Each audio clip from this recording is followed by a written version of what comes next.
하나님께 사랑받으시고 하나님을 사랑하셔서 이 금요일 기도로 하나님께 나아가시는 믿음의 자녀 한 분 한 분에게 하나님 우리 아버지와 주 예수 그리스도로부터 은혜와 평강이 넘치도록 임하심을 믿습니다. 우리 옆에 계신 분과 인사 한번 하겠습니다. 은혜의 자리에 잘 오셨습니다. 하나님께서 놀라운 은혜를 줄 줄로 믿습니다. 오직 하나님의 음성만 사모합시다. 뜨겁게 기도합시다. 제가 어제 목요일에 위임 청배인 그 서류를 접수하러 노회에 갔습니다. 노회 사무실에 처음 가봤습니다. 우리 노회 사무실 되게 크고 좋더라고요. 가서 이제 서류를 접수하러 갔는데 그 노회 사무실에 계신 목사님이 저를 딱 보자마자 축하한다고, 만장일치로 통과되셨다면서요? 그래서 그렇다고, 목사님 얼굴이 되게 행복해 보이신다고, 너무 행복하다고, 교회 좋냐고, 너무 좋다고. 그러면서 그 목사님 그러셨습니다. 세계부정교회랑 목사님이랑 잘 맞으시나 봐요. 그래서 너무 잘 맞는다고. 여러분, 왜 우리가 행복하고 우리가 왜 잘 맞아야 됩니까? 우리가 누구의 이름으로 모였기 때문입니까? 예수님의 이름으로 모였기 때문입니다. 오늘 이곳에 하나님의 영광이 임하신 줄로 믿습니다. 우리는 다른 것 때문에 모여있지 않습니다. 우리를 택하신 하나님, 우리를 구원하신 예수님, 지금도 우리가 우리에게 되게 하신 성령님의 성삼일체 하나님의 역사가 있기 때문에 우리는 모여있는 것입니다. 이 성삼일체 하나님의 능력이 임하셨기 때문에 우리는 행복합니다. 오직 성삼일체 하나님만 바라보기 때문에 우리는 잘 맞는 줄로 믿으시기 바랍니다. 여러분, 우리는 말씀을 통해 표대를 향해서 나아갑니다. 우리가 이곳에서 다른 것을 얻기 위해서 모였지 않습니다. 우리 하나님, 우리 예수님, 우리 성령님의 그 놀라운 사랑으로 우리는 더욱더 위대한 하나님의 사명자로 함께 지어져감을 분명히 믿습니다. 저는 그래서 이 금요일마다 귀하게 헌신하는 우리 청년들 볼 때마다 너무너무 마음이 뜨거워집니다. 지금 청년들이 점점 없다고 그럽니다. 특히 울산 지역에는 청년들이 더 없다고 그럽니다. 근데 제가 볼 때 우리 교회는 청년들이 많아요. 성인에 비해서 타 교회보다 청년들이 많습니다. 방학 때가 되면 나가있던 청년들까지 다 오지 않습니까? 뜨겁게 예배들을 봉사하고, 또 지금도 직장에서, 학교에서 또 여러 가지 것을 준비하는 우리 청년들이 이렇게 일찍 모여서 정말 하나님을 바라보고 기쁘게 찬양하고 헌신한 우리 청년들, 제가 예언합니다. 하나님께서 우리 청년들 그냥 두지 않으실 줄 믿습니다. 여기 계신 한 분 한 우리 청년들을 정말 그 누구보다 빛나게 하실 줄로 믿습니다. 주의 이름으로 능력 주시고, 주의 이름으로 강하게 하시고, 세상이 여러분들 흔들어서 흔들릴 수도 있습니다. 무너질 수도 있습니다.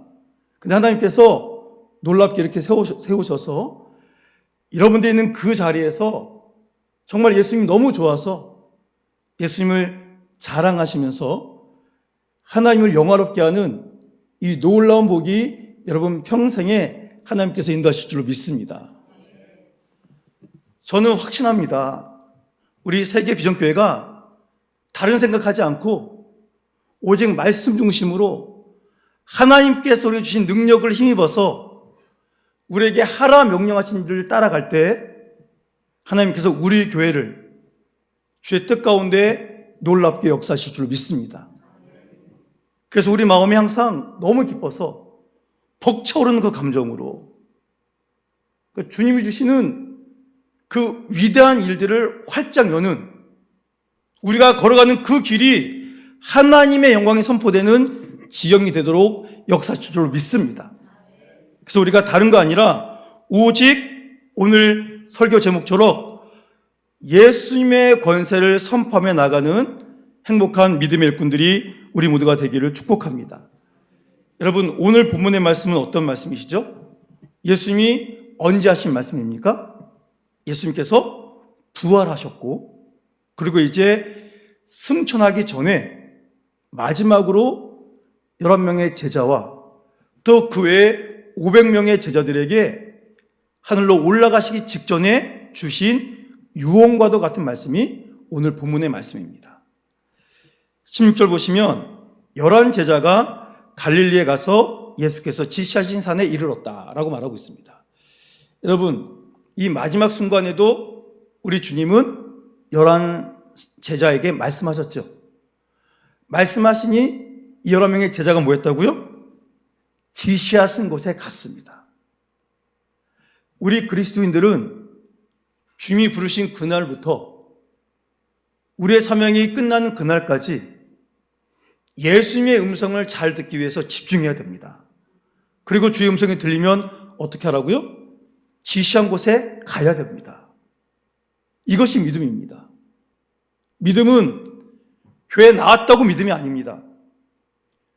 헌금 좀 한다고 믿음이 아니고 봉사 좀 한다고 그게 믿음이 아닙니다. 오늘 이 시대에 성경 말씀을 통하여 우리에게 주신 주의 음성을 제대로 듣는 게 믿음입니다. 듣고 끝나면 그것도 믿음이 아닙니다. 주님이 말씀하신 것은 그렇게 하라고 우리에게 알려주신 거 아니겠습니까? 그러니 주의 음성을 사모해서 듣고 그것이 주님의 음성이 있을 때 즉시로 지시한 곳으로 움직일 줄 아는 것이 참된 믿음인 줄 믿으시기 바랍니다.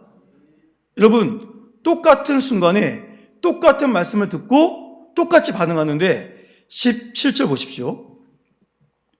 누군가는 예수님을 직접 만났습니다. 경배됐는데 그런데 어떤 사람이 있대요? 아직도 의심하는 사람이 있습니다. 성경학자들 의견이 분분합니다. 여기서 11 사도가 예수님을 만났는데 그 중에 의심할 사람이 있었다는 건가? 또 다른 측면에서는 11 사도는 주님을 따르는 사람이니까 분명한데 500명의 제자 중에 예수님을 만난 사람도 있고 만나지 못한 사람도 있을 것인데 그들 중에 예수님이 정말 맞는가? 의심하는 사람이 있었다라고 보고 있습니다. 또 예수님께서 이 시점에서는 지금 부활하신 몸으로 계신 거잖아요. 그러니까 부활하기 전에 썩어질 육신의 몸과 이제 부활하셔서 하늘나라로 올라갈 수 있는 이 육체가 완전히 새롭고 것을 변화되었기 때문에 인간이었던 예수님과 이제 인간에서 부활하신 예수님 모습이 너무 달라져서 그래서 못 알아봤기 때문에 의심했다. 뭐 여러 가지 측면이 있습니다만 중요한 것은 지금 아직도 어떤 사람이 있다? 의심하는 사람이 있다. 여러분, 함께 부름 받았는데, 함께 봤는데, 함께 경험했고, 함께 지시한 곳으로 옮겨가고 있는데, 그런데 그 중에도 의심하는 사람이 결코 우리가 되지 않기를 축복합니다. 사탄은 우리에게 끊임없이 의심을 심어줍니다. 사탄은 말씀을 통해 하나님의 뜻을 온전히 바라보기보다는 자꾸 우리 눈에 뭔가를 끼워줘요. 끼워줘서 하나님이 지시한 것을 제대로 못 보게 우리를 회방합니다. 주의 음성을 선명히 들을 줄 아는 능력이 있으면 가려줘도 치워버리면 됩니다. 그런데 주의 음성을 선명히 듣지 못하는 연약한 믿음이면 거기서 무너질 수 있습니다. 제가 어떤 사랑방에 가서 함께 예배 드렸는데 정말 기쁜 일이 있었어요. 그게 뭐냐면 우리가 이 복음행진을 하잖아요. 그래서 이제 3번 감사하고 2번 기도하고 하루에 한 장 정독하고 근데 그 사랑방에서 어떤 분들이 내가 성경 정독해야 되겠다. 그래서 저는 그냥 스마트폰에서 된다고 그랬는데 이 성경책 있으니까 냅두고 또 다른 성경책을 직접 사셔가지고 본인이 성경 문제에다 쌓아놓으시고 그리고 막 공부하듯이 열심히 사모하시는 분이 계시다는 그 고백을 들었습니다. 제가 얼마나 기쁜지 몰라요. 여러분, 믿음은 듣고 행동하는 겁니다. 행동하지 않으면 역사는 일어나지 않습니다. 저도 그래서 정독해야 되는데 저도 깜빡깜빡 잊을 때가 있어요. 원래는 사무실 앉아가지고 새벽 예배 끝나고 설교 준비도 하면서 거기 앉아서 읽고 제가 드린 것처럼 뭐 깨달은 말씀을 막 타이핑하고 그랬거든요. 근데 바빠서 그게 잘 안 되더라고요. 그래서 스마트폰에 제가 여기 보시면 그래서 제가 이제 여호수아 13장 읽었던 건데 읽다가 여기서 은혜 받은 말씀 있으면 눈에 들어온 말씀 있으면 이렇게 노란색으로 이렇게 색깔을 이렇게 덧입힙니다. 그렇게 해서 내가 읽었을 때 하나님이 나에게 이런 깨달음을 주셨구나. 잊지 않게 해서 여기 색깔을 적어 놓습니다. 성경책 두 개를 비교하면서 읽어가면 하나님의 말씀이 더 확 느껴집니다. 그리고 내가 그렇게 살아가야 되겠구나 결단도 하게 됩니다. 여러분, 지금 하나님께서 우리에게 주신 말씀을 주님은 따르라고 하는데 사탄은 의심하게 만듭니다. 의심이 들어오면 그것이 나의 의심으로만 끝나면 괜찮은데 공동체에서 어떤 일을 하게 할 때 주의 선명한 음성 듣고 움직이지 않고 의심하며 움직이면 그 공동체는 믿음으로 굳게 설 수가 없습니다. 그래서 우리 모두는 같은 음성을 듣고 같은 사명을 받고 주님이 주시는 그 믿음의 역사를 이루기 위해서 한마음 한뜻으로 달려나가야 될 줄로 믿습니다. 우리 18절 말씀 함께 봉독하겠습니다. 18절 말씀 시작.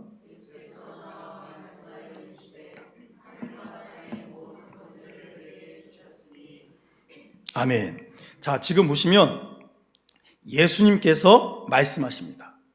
말씀하시는데 여기서 어떤 단어가 눈에 들어오십니까? 예수께서 말씀하셨는데 그 다음에 어떤 단어가 눈에 들어오십니까? 저는 권세라는 말씀이 눈에 들어옵니다. 여러분, 오늘 이 밤에 주님께서 마지막으로 주신 말씀을 우리에게 또 전해주십니다. 이것은 유언과 같은 말씀인데 이것은 단순한 명령이 아닙니다. 이 말씀은 권세, 예수님의 권세가 담긴 선언입니다. 그리고 이 권세를 우리에게 위임하시는, 파송하시는 말씀입니다. 그리고 이 권세를 이 땅에 나타날 수 있도록 내가 너희와 영원히 함께할 것이다 라는 약속의 말씀을 우리에게 주고 계신 것입니다. 자, 오늘 18절에서 권세가 중요한데 이 권세는 뭡니까? 하늘과 땅의 모든 권세를 내게 주셨으니, 하나님 아버지께서 하늘과 땅에 속한 모든 권세를 예수님이 주셨다라고 말씀하고 있습니다. 그래서 여기서 말하는 권세는 헬라어로 여수시아라고 하는데 절대적 권세예요. 있다가 없다 그런 게 아닙니다. 절대적인 겁니다. 절대적인 거. 그래서 이 권세는 이 땅에 있는 모든 만물, 모든 영역, 모든 세대, 모든 시간, 이 땅에 있는 것만이 아니라 영적에 있는 모든 세계까지도 예수님의 다스림의 권세 아래에 있다라고 분명히 우리에게 알려주신 것입니다. 여러분, 그러니 우리가 눈에 보이는 이 모든 세상, 우주까지 포함하고 눈에 보이지 않는 영적 세계까지 다 누구의 권세 아래에 있다고요? 예수님의 권세 아래에 있습니다. 그런데 그 권세를 통해 우리가 그 권세 아래 그 은혜를 누리며 우리가 살고 있다라고 주님이 선포해 주신 것입니다. 그러니 여러분, 이 세상이 혼란스럽고 사탄이 득세하는 것처럼 보일지라도 예수님의 권세 아래에 있는 우리는 절대 흔들리지 않도록 주님께서 붙들어 주심을 분명히 믿으시기 바랍니다.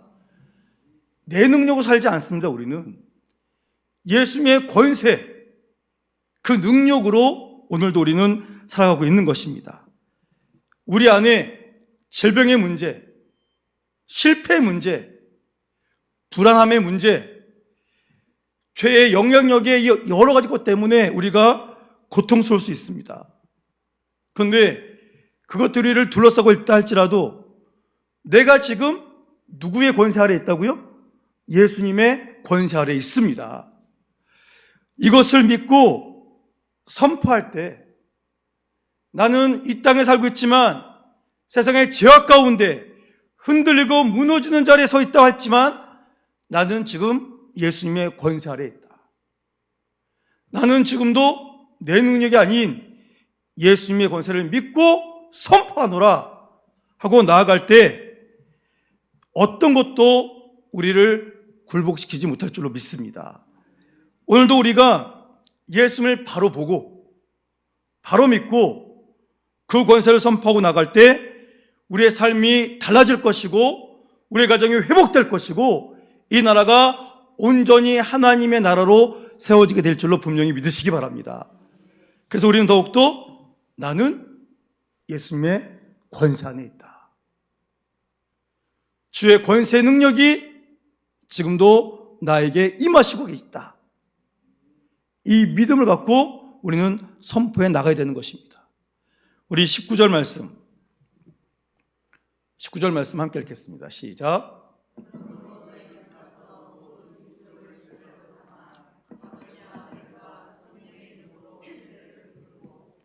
아멘. 더하여서 20절 보시면 내가 너희에게 분부한 모든 것을 가르쳐 지키게 하라 라는 말씀 주십니다. 지금 권세 아래 있는 우리에게 사명을 주십니다. 이 권세로서 우리를 파송하십니다. 이 파송은 생명을 살리는 겁니다. 깨트리고 무너뜨리는 것이 아니라 모든 죄인을, 모든 민족을 예수님의 이름으로 살리는 사명을 우리에게 주신 겁니다. 그래서 오늘 가라, 순종해라, 그리고 제자로 삼아라, 제자도, 그리고 세례를 베풀어라, 사명, 그리고 너희에게 분부한 모든 것을 가르쳐 지키게 하라, 행동하라. 순종하고 제자도를 받으며 사명을 감당하고 행동한 것을 통하여서 생명을 살릴 수 있다. 여러분, 이것보다 더 소중한 게 어디 있겠습니까? 우리의 교회의 사명은 뭡니까? 살리는 겁니다. 오늘 우리의 사명도 뭡니까? 살리는 겁니다. 이거 하라고 우리에게 권세 주셨습니다. 여러분, 우리의 말 한마디가 사람을 살립니다. 동시에 우리의 말 한마디가 사람을 죽입니다. 믿음으로 선포하는 한마디가 아무것도 못하는 사람을 하나님의 능력으로 모든 일을 감당하도록 이렇게 세우기도 하고, 믿음 없이 하는 한마디가 믿음으로 일어서는 사람을 꺾기도 합니다. 그러니 여러분, 오늘 우리 예수님이 주신 이 귀한 사명, 오직 주님이 주신 이 귀한 사명으로 가서 제자 삼고 세를 베풀고 가르쳐 지키게 함으로 죽음의 영역에 있는 사람이 생명의 영역으로 옮겨지고 죄인이 하나님의 자녀되는 이 생명을 살리는 권세의 사명을 주님이 주셨으니 이 사명을 능력 있게 감당할 수 있는 주의 자녀들에게를 축복합니다. 여러분, 어떤 분은 그래요. 목사님, 전 못하는데요. 전 능력이 없는데요. 그렇죠. 저도 능력이 없습니다. 베드로 보세요. 베드로 얼마나 믿음이 뜨거웠던 사람입니까? 근데 그 사람이 무너졌습니다. 철저히 무너졌습니다. 예수님을 3번 부인합니다. 예수님 향해서 저주하면서 부인합니다. 그런 사람이 뭘 할 수 있겠습니까? 그런데 보세요. 예수님이 그를 부르십니다. 부활하신 예수님이 그를 부르셔서 예수님의 권세로 그를 찾아가셨습니다. 그리고 그 권세의 능력을 주시자 그는 회복되었습니다. 쓰임받으면 안 되는 영혼이 주의 권세로 회복되자 그가 오순절 설교했더니 그 말 못하고 그 무식하고 아무것도 아니었던 그 베드로의 설교를 듣고 3,000명이 생명을 얻게 되었습니다. 이것이 베드로의 능력이겠습니까? 아니죠.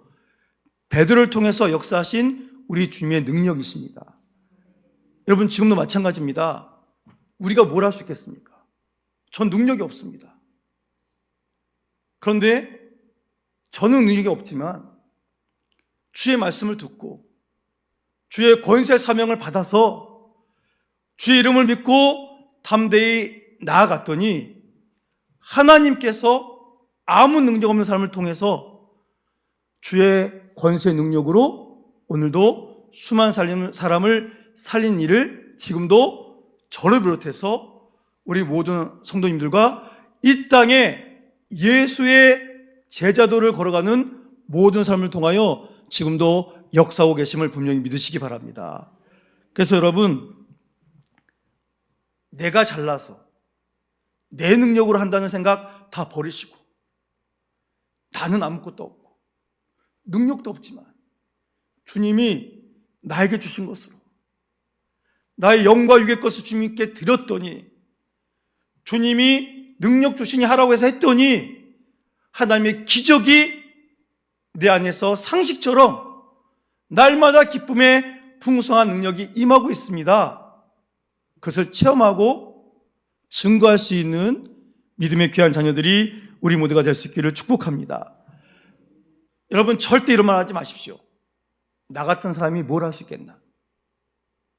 인간 나는 할 수 없습니다. 그런데 예수님의 권세로 그 권세가 나를 통해 역사하실 수 있다.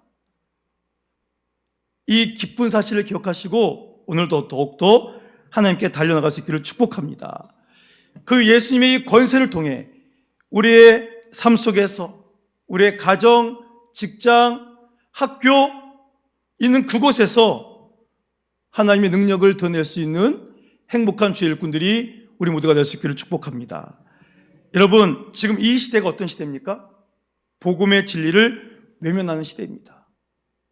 자기의 권리만 외치는 시대입니다. 그래서 이 시대에 정말 갈급한 영혼들이 너무 많이 있습니다.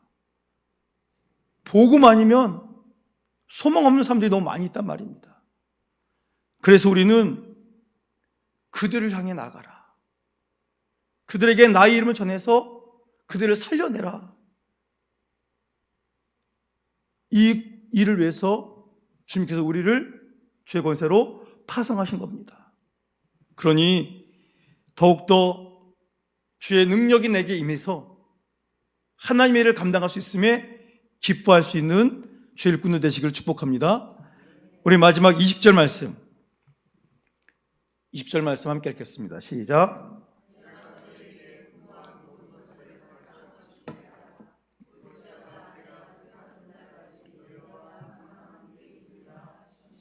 아멘. 여러분, 예수님이 사명 다 주시고 뭐라고 하셨습니까? 볼지어다. 봐라. 똑똑히 들어라. 내가 너희에게 놀라운 것을 줄 것이다. 주님 우리에게 더하여 주시는 최고의 권세가 있습니다. 그 권세가 무엇입니까? 내가 세상 끝날까지 누구와? 너희와 어떻게 하신다고요? 항상 함께 하신다. 여러분, 이게 얼마나 기쁜 일입니까? 누가 함께 하신다고요? 예수님께서. 누구와? 나와, 우리와 함께 하신답니다. 언제요? 항상. 여기서 하는 항상은 무슨 뜻이냐면 모든 날, 매 순간, 그런 뜻입니다. 능력의 근원 되신 예수님께서 우리에게 권세 주셨고 권세의 사명 주셨지 않습니까? 근데 이것을 우리가 어떻게 합니까? 무슨 능력을 할 수 있습니까? 걱정하지 마. 네 능력을 하는 거 아니야. 내가 한순간도 널 떠나지 않고 너와 함께 할 것이다. 여러분, 이 권세는 뭐냐면 주님이 우리와 동행하시는 겁니다. 가장 강력한 능력자 예수님이 우리와 함께 하시는 겁니다. 우리가 혼자라고 느껴지는 그 순간에도 너 혼자 있지 않다. 내가 너와 함께 있다. 이렇게 말씀해 주는 겁니다. 여러분, 외롭다고, 너무 고독하다고, 나는 너무 슬프다고 절망하지 마십시오.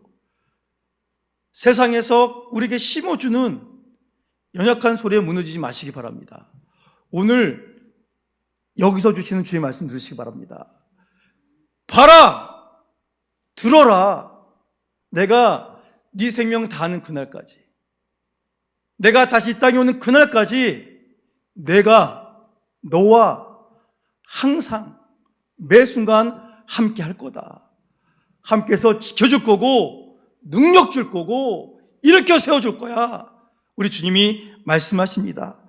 그래서 이 동행을 통해 우리가 예수님의 이름을 능력 있게 선포하도록 은혜 위에 은혜를 주실 것이다 분명히 알려주십니다. 우리에게 복음 전하라고 성경은 말씀하시지만 능력도 없고 두렵기도 하고 어떤 분은 했더니 거절당해서, 그래서 나는 전도는 체질이 아닌가 봐, 나는 기도만 해야지, 이런 마음을 들 수도 있습니다. 근데 여러분 기억하십시오. 복음 전파는 내 능력으로 하는 게 아니라 우리 예수님의 권세로 하는 것인 줄로 믿으시기 바랍니다. 복음을 전하는 것은 말 잘하는 능력이 아니라 예수님의 권세를 믿고 담대히 선포하는 바로 그곳에서 복음의 능력이 나타나는 줄로 믿으시기 바랍니다. 사랑하는 성도 여러분, 우리 예수님 지금도 우리와 함께 하십니다. 우리를 하늘과 땅의 영적인 권세까지 다 붙잡고 계시는 주의 능력 아래 우리를 두셨습니다. 그리고 그 권세를 지금도 우리에게 공급해주고 계십니다. 담대히 선포할 수 있도록. 그리고 혼자 하는 것이 아니요, 너 혼자 가서 해, 이게 아니라 모든 순간 내가 너와 함께 있다 말씀해 주십니다. 그러니 여러분, 우리 진정으로 행복하게 만들어 주시고 우리가 한마음 한뜻으로 잘 맞아서 함께 믿음의 역사를 이루게 하시는 우리 주님의 권세를 기뻐하시면서, 하나님, 주님이 지금도 나와 함께 하시네, 말씀을 통해 저를 만나주시네, 말씀의 능력을 나에게 주시매 이 능력으로 살겠습니다. 이 권세를 마음껏 선포하며 주님 원하시는 생명의 사역을 기쁘게 감당하겠습니다.